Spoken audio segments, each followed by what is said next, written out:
সম্প্রতি বাংলাদেশের অবসরপ্রাপ্ত প্রধান বিচারপতি এবিএম খায়রুল হককে একটি ভুয়া খুনের মামলায় গ্রেপ্তার করা হয়েছে। শুধু তাই নয়, ৮১ বছর বয়সী এই অসুস্থ বিচারপতিকে হাতকড়া পরিয়ে আদালতে হাজির করা হয়, যেখানে তাকে ঘিরে একদল আইনজীবী উল্লাস করেন। এই ঘটনাকে অনেকেই রাজনৈতিক প্রতিহিংসার চরম দৃষ্টান্ত হিসেবে দেখছেন। মাত্র ১.৫ মাস আগেই স্বরাষ্ট্র উপদেষ্টা বলেছিলেন, কোনো মামলার তদন্তে দোষী প্রমাণের আগে কাউকে গ্রেপ্তার করা হবে না। তবে সেটা সরকার অন্য উপদেষ্টার মতোই থেকে গেছে কথার কথা হিসেবে। প্রশ্ন হলো, কেন হঠাৎ করে বিচারপতি খায়রুল হককে গ্রেপ্তার করলো অন্তর্বর্তী সরকার? কেন এমন একটি মামলায় তাকে গ্রেপ্তার করা হলো যেই মামলার সাথে তার কোনো সম্পর্কই নেই? তিনি ওই মামলার ৪৪তম আসামি। আমাদের বিশ্লেষণ হলো, বিচারপতি খায়রুল হকের এই গ্রেপ্তার ভবিষ্যতে ৫টি বড় প্রশ্নের মুখোমুখি করবে বাংলাদেশের অন্তর্বর্তী সরকার ও বিচার ব্যবস্থাকে। বিস্তারিত জানতে চলুন যাওয়া যাক বিশ্লেষণ।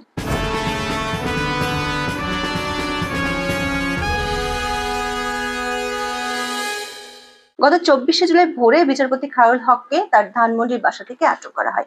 এরপর গোয়েন্দা পুলিশের দপ্তরে সারাদিন বসিয়ে রেখে রাতে ঢাকার চিফ মেট্রোপলিটন ম্যাজিস্ট্রেট আদালতের কাঠগড়ায় তোলা হয়। ৮১ বছর বয়সী এই অবসরপ্রাপ্ত প্রধান বিচারপতিকে হাত পিছমোড়া করে হাতকড়া পরিয়ে আদালতে আনা হয়েছিল। যে মামলায় তাকে গ্রেপ্তার করা হয়েছে, আইনি দৃষ্টিকোণ থেকে সেটি একেবারেই ভিত্তিহীন। ২০২৪ সালের ১৮ জুলাই সরকার বিরোধী আন্দোলনের সময় ঢাকার যাত্রাবাড়ির কাজলা এলাকায় গুলিবিদ্ধ হয়ে ঘটনাস্থলে নিহত হন যুবদল কর্মী আব্দুল কাইয়ুম আহাদ। ওই ঘটনার প্রায় ১ বছর পর আহাদের বাবা আলাউদ্দিন গত ৬ জুলাই যাত্রাবাড়ি থানায় হত্যা মামলা করেন। এতে সাবেক প্রধানমন্ত্রী শেখ হাসিনা সহ ৪৬৭ জনকে আসামি করা হয়। এজাহারে আসামির তালিকায় ৪৪ নম্বরে আছে বিচারপতি খায়রুল হকের নাম। গত বছরের জুলাইয়ে নিহত আহাদের বাবা মোহাম্মদ আলাউদ্দিন নোয়াখালীর বেগমবাজার নরোত্তমপুর ইউনিয়নের বিএনপির সহ সভাপতি।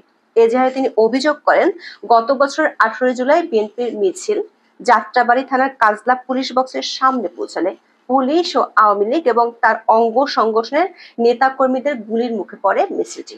এতে গুলিবিদ্ধ হন আহাদ। দর্শক, অবসরপ্রাপ্ত প্রধান বিচারপতি এবিএম খায়রুল হকের জন্ম ১৯৪৪ সালের ৮ই মে।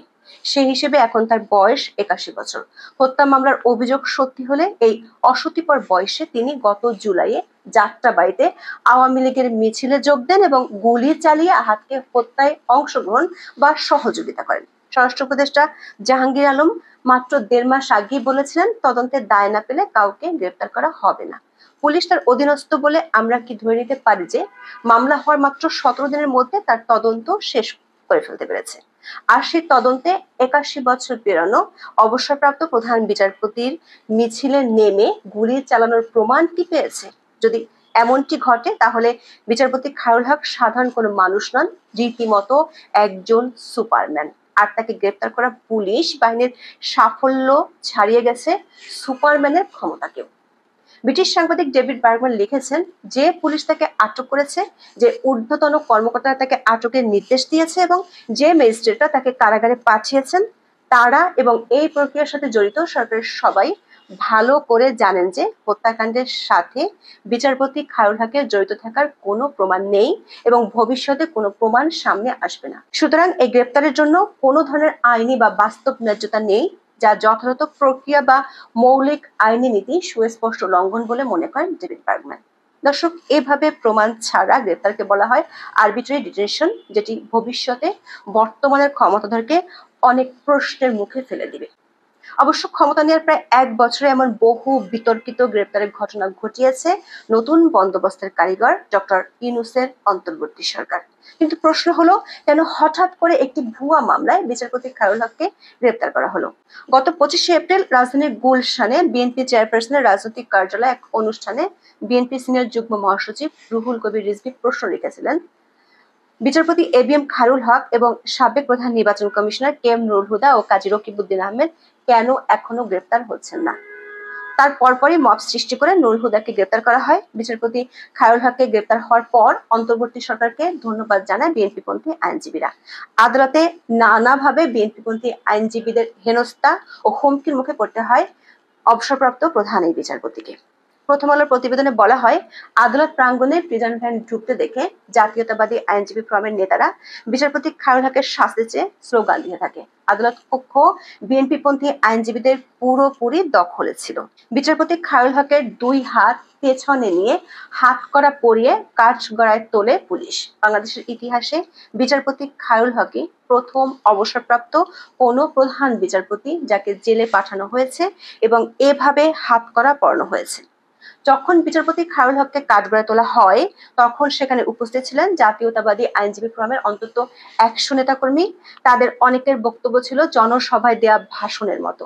দর্শক, বোঝা যাচ্ছে রাজনৈতিক প্রতিশোধ নেয়ার কারণেই বিচারপতি খায়রুল হককে গ্রেপ্তার করা হয়েছে। যদি সেটি হয়, তাহলে এতদিন তাকে গ্রেপ্তার করা হয়নি কেন? 1 বছর পর কেন গ্রেপ্তার করা হলো? সে প্রশ্নের উত্তর জানার আগে দেখে নেই কেন রাজনৈতিক প্রতিহিংসার বিষয়টি আসছে। বিচারপতি খায়রুল হকের প্রতি বিএনপির ক্ষোভের কারণ বোঝা কোনো কঠিন ব্যাপার নয়। 2011 সালের 10 মে সংবিধান ত্রয়োদশ সংশোধনী বাতিলের রায় দেয় আপিল বিভাগ। সে সময় প্রধান বিচারপতি ছিলেন এবিএম খায়রুল হক। ওই রায়ের পরপরই তত্ত্বাবধায়ক সরকার ব্যবস্থা বিলুপ্ত করে সংসদ।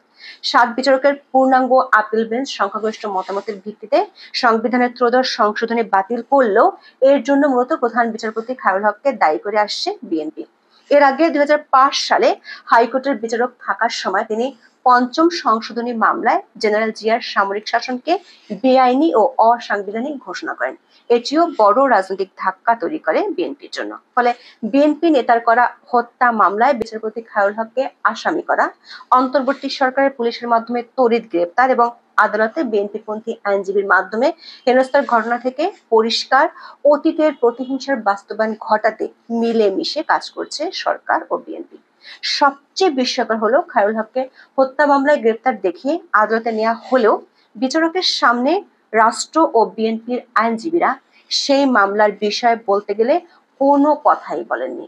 তাদের সবার ক্ষোভ ছিল বিচারক থাকার সময় বিচারপতি খায়রুল হকের দেওয়া রায় নেই। এতে স্পষ্ট আইনের শাসন প্রতিষ্ঠার উদ্দেশ্যে নয়, রাজনৈতিক উদ্দেশ্য পূরণ করতে গ্রেপ্তার করা হয়েছে অবসরপ্রাপ্ত প্রধান এই বিচারপতিকে। কিন্তু এখানে একটি গুরুত্বপূর্ণ প্রশ্ন উঠে আসে, সেটি হলো কোনো বিচারককে কি তার দেওয়া রায়ের জন্য ফৌজদারি অপরাধ হিসেবে গণ্য করে গ্রেপ্তার করা যায়? বিএনপি ও সরকারের বিজ্ঞ আইনজীবীরাও জানেন, যেহেতু সর্বোচ্চ আদালতের রায়, সেহেতু ওই রায়ের জন্য সর্বোচ্চ আদালতের কোনো আদেশ ছাড়া কিছুই করার নেই। সাংবাদিক ডেভিড বার্গম্যান বলেছেন, বিচারিক সিদ্ধান্তকে ফৌজদারি মামলার অজুহাত হিসেবে ব্যবহার করা বিচার বিভাগের স্বাধীনতা ও আইনের শাসনের নীতির উপর সরাসরি আঘাত। সূত্রগুলো বলছে, গোপালগঞ্জে হত্যাকাণ্ড এবং মাইলস্টোন দুর্ঘটনার পর অন্তর্বর্তী সরকার যে তালগোল পাকিয়ে ফেলছে, তা থেকে জনগণের দৃষ্টি সরাতে বিচারপতি খায়রুল হককে গ্রেপ্তার করার সিদ্ধান্ত নেয় সরকারের একটি গ্রুপ।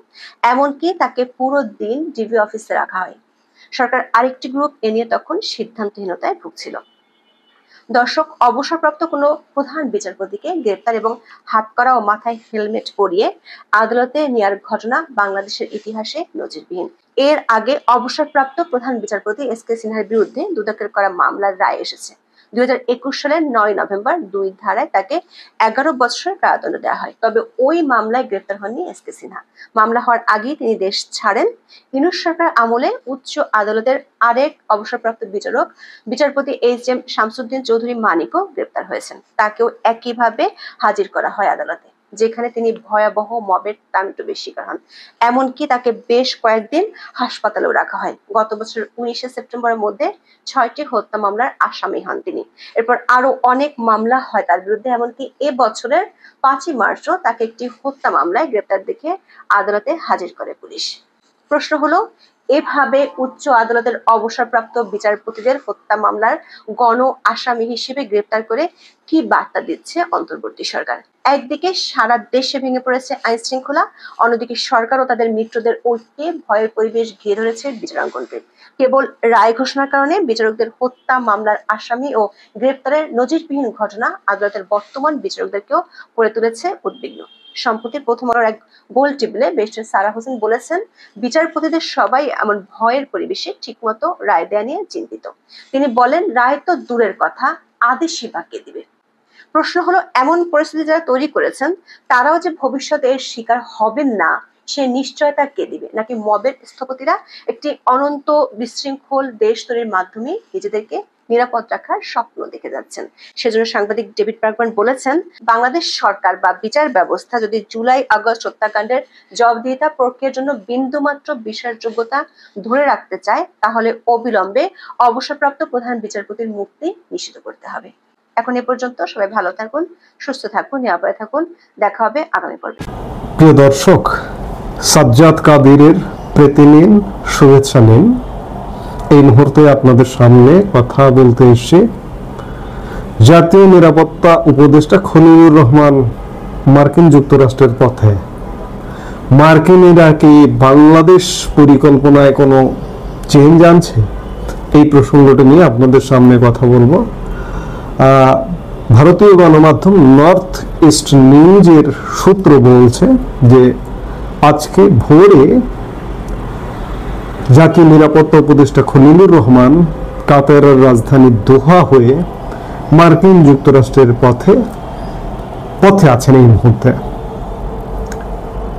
কাতারের রাজধানী দোহা এমন একটি পয়েন্ট যে বাংলাদেশ নিয়ে মার্কিন যুক্তরাষ্ট্রের যে পরিকল্পনাগুলো, এই পরিকল্পনাগুলোর কেন্দ্র বলা যায় কাতারের রাজধানী দোহা।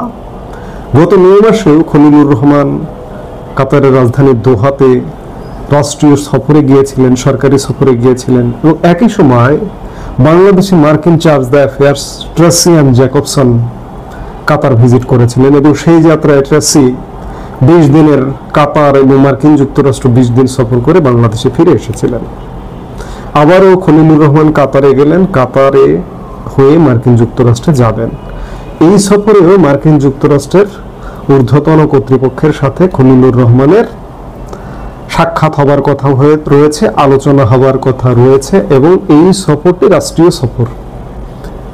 নর্থ ইস্ট নিউজ বলছে যে 24শে জুলাই বাংলাদেশের প্রধান উপদেষ্টা মোহাম্মদ ইউনূসের কার্যালয় থেকে জারি করা একটি সরকারি আদেশে বলা হয়েছে যে এটি 26শে জুলাই 2025 থেকে 3 আগস্ট 2025 পর্যন্ত মার্কিন যুক্তরাষ্ট্রে একটি সরকারি সফর হবে।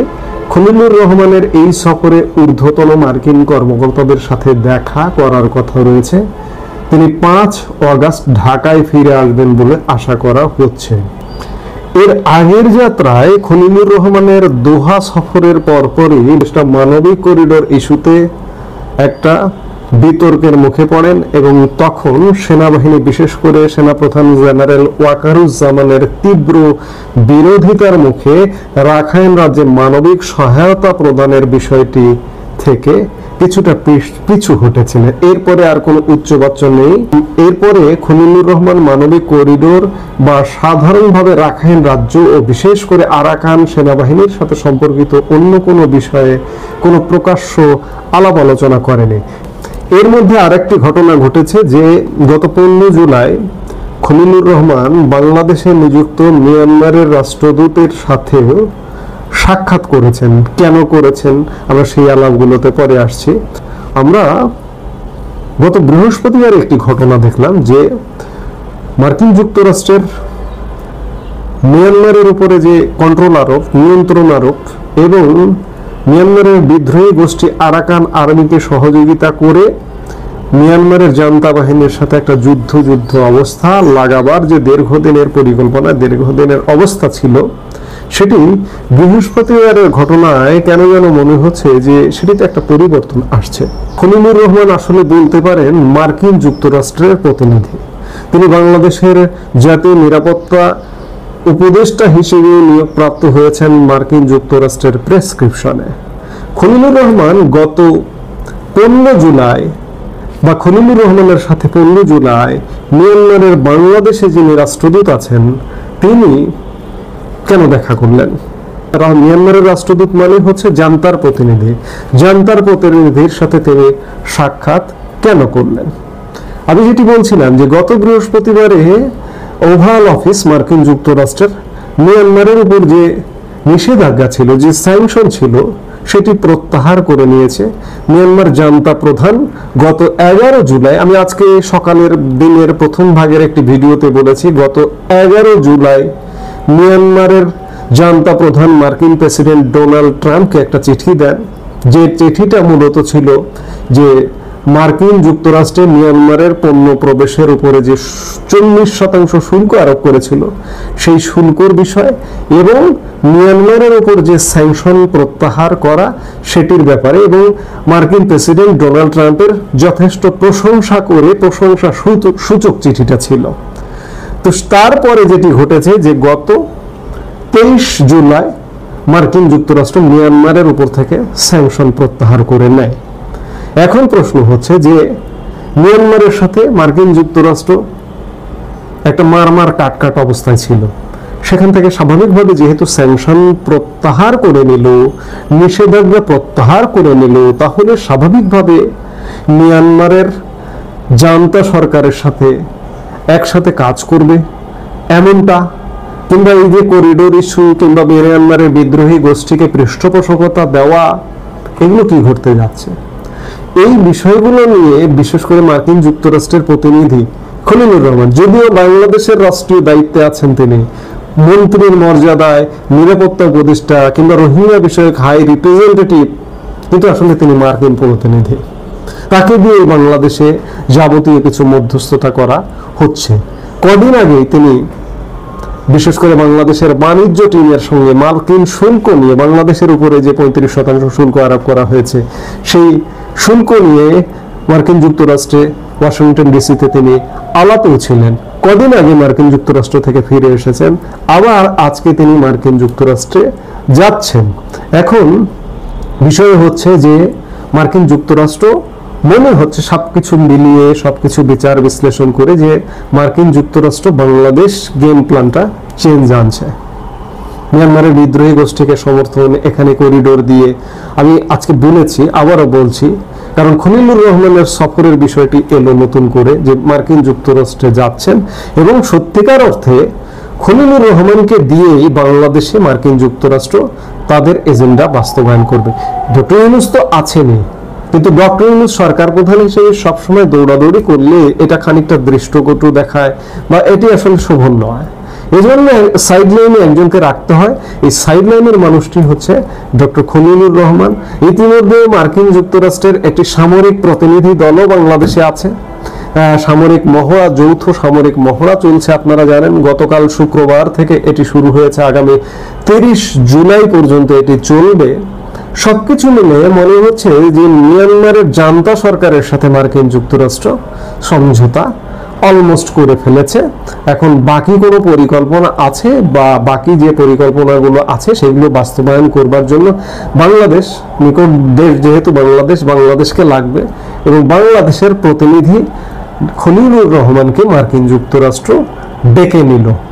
এখন দেখার বিষয় যে এই সব কিছু পরিষ্কার হতে আরো কিছু সময় লাগতে পারে, কারণ খলিলুর রহমান গেলেন, খলিলুর রহমান আসবেন, এসে কর্মকাণ্ড যখন ঘটবে, ক্রিয়া যখন ঘটবে, যখন আমরা পর্যবেক্ষক হিসেবে দেখব যে কি কি ক্রিয়া ঘটছে, তখনই বোঝা যাবে যে আসলে জান্তা সরকারের সাথে মার্কিন যুক্তরাষ্ট্রের নেগোসিয়েশন হলো কিনা, কিংবা বিদ্রোহী গোষ্ঠী আরাকান আর্মির কি হলো, কিংবা আরাকান আর্মিকে মিয়ানমারের সাথে মিলিয়ে দেবে কিনা, আবার মার্কিন যুক্তরাষ্ট্র মিয়ানমারের সাথে সমঝোতা করলে নানা রকম থ্রেট আছে। আমি সকালের ভিডিওতে এগুলো বলেছি, খানিকটা রিপিট হয়ে যাচ্ছে, তারপরেও বলি যে ভারত, চীন কিংবা রাশিয়া মিয়ানমারের সাথে স্বার্থ সংশ্লিষ্ট বিষয় আছে।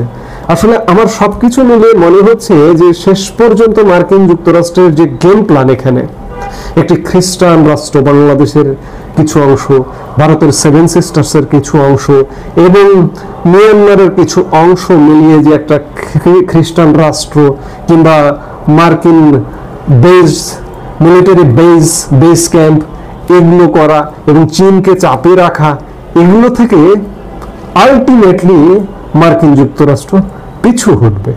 যেটি হোক না কেন, খলিলুর রহমান মার্কিন যুক্তরাষ্ট্রে গেলেন, তিনি আসার পরে হয়তো 15 দিন 1 মাসের মধ্যে বোঝা যাবে যে আসলে মার্কিন যুক্তরাষ্ট্র বাংলাদেশ থেকে গেম প্ল্যান, বাংলাদেশ শুধু বললে ভুল হবে, বাংলাদেশ, মিয়ানমার কিংবা ভারতের 7 সিস্টার্স নিয়ে পরিকল্পনায় চেঞ্জ আনলো কিনা, এটি বুঝতে হলে আরো কিছুদিন অপেক্ষা করতে হবে এবং দেখতে হবে।